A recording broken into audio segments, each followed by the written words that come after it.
Yeah, and it was a massive shift that we saw in the betting market. Victor Wembanyama, prior to this news this morning, minus 2,500 to win Defensive Player of the Year. Everybody acknowledges that he's the best defensive player in the NBA. He was playing at that sort of a level, like we just mentioned, 6th in defensive efficiency when he's on the floor, 24th when he's off the floor are the San Antonio Spurs with Victor Wembanyama. So like, this is a massive, massive shift. And this is a guy from a betting standpoint. Like we all saw the insights over at BetMGM. Like this guy had 30% of the money, which was the most by anybody in the market, on him to win Defensive Player of the Year. The next closest guy was Evan Mobley and Jaren Jackson. Both those guys prior to this news were 30-1. It was fait accompli. This thing was over. It was always going to be Wemby winning the DPOY. And now with this injury, he's not going to make the participation policy, which the NBA's had in place, playing at least 65 games. So you remove this guy from the market, it just shakes the entire thing up to where now your new favorite is Jaren Jackson Jr. of the Memphis Grizzlies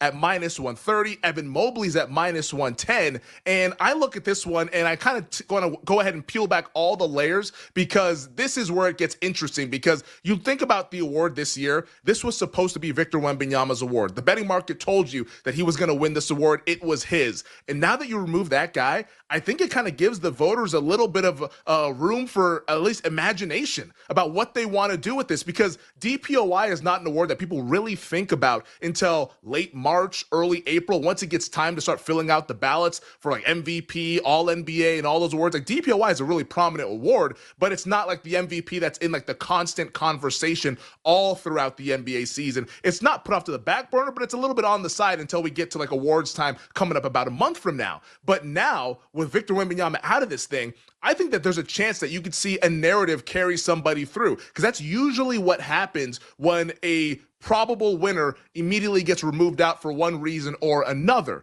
And I think in this instance, like when you look at the guys around in the top of the market, I am looking to be very anti-Jaren Jackson Jr. That's not obviously him personally. Like, I think he's a great player. Like, he's fun to watch and all that stuff. But I don't think that Jaren Jackson Jr. is ultimately going to win Defensive Player of the Year. And he's your favorite right now. Like Jared just mentioned, markets, it's hard for them to find the level when something this drastic happens. And all of a sudden, we're all trying to react. We're all trying to figure out what we want to do in this sort of betting market. And Jaren Jackson Jr., obviously, it makes sense as to why the market would go ahead and assume that he should be the favorite. Guess what? He won this award before we saw Rudy Gobert win it last year. Like JJJ is a former Defensive Player of the Year. So like the pedigree makes sense. The Grizzlies are also a really good team, but it's not super inspiring. Like writing down Jaren Jackson Jr. for DPOY isn't very inspiring. And we must remember, this is an awards market. We're dealing with human beings. We're dealing with voters. Like voters can decide to do something with, if it's close, well, I just feel like this guy should get it because it's this guy's time. Like we literally just went through this with the NFL MVP,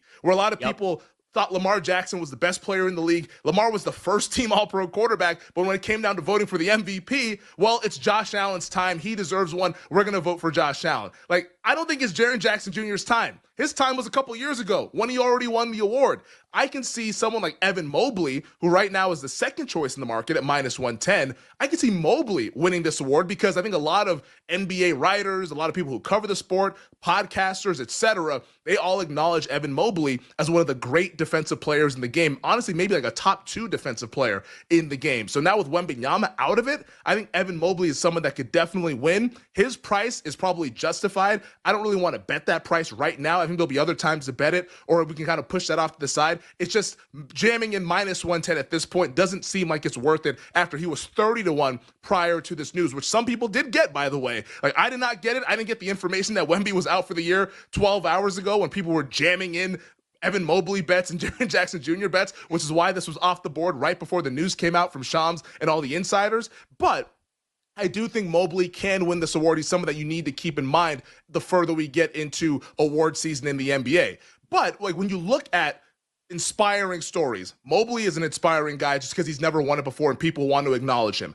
Another inspiring story as it pertains to defense this year is the Oklahoma City Thunder.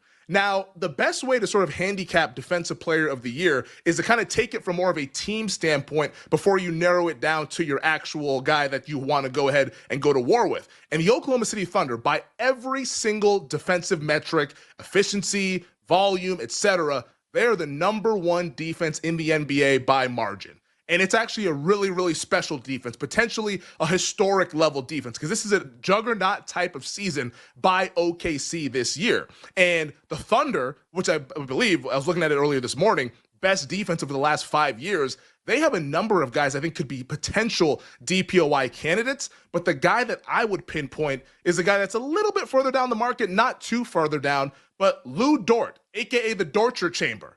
Like Lou Dort right now over at BetMGM is 14-1 to win DPOY, and he's pretty widely acknowledged as the best defensive player on the Oklahoma City Thunder. Now, typically you want to give a guy that's been NBA first-team defense in that regard where he has the big reputation. Lou Dort's never been that just because he's Lou Dort and he kind of flies under the radar a little bit. However, if you talk to all these guys, and they've all been on the record saying it, all the first team or second team All-NBA guys, Luka Doncic has said it, other guys have said it in the past, you ask them who's the best perimeter defensive player in the league, the guy they struggle with the most, it's Lou Dort. And people realize that, to where almost he has the big reputation without having the big-time all-defensive NBA first team sort of stature on his resume. So Lou Dort right now at 14-1, for me, is a bet to make in the defensive player of the market now that Victor Wembanyama has been removed. Think about it. All-time defense, this is a story that people would want to reward. The Thunder win 65-plus games, and they continue to play defense at the level that they've done. I think Lou Dort's a guy that could ultimately win DPOY with Wemby now on the sidelines, unfortunately, with the season-ending injury.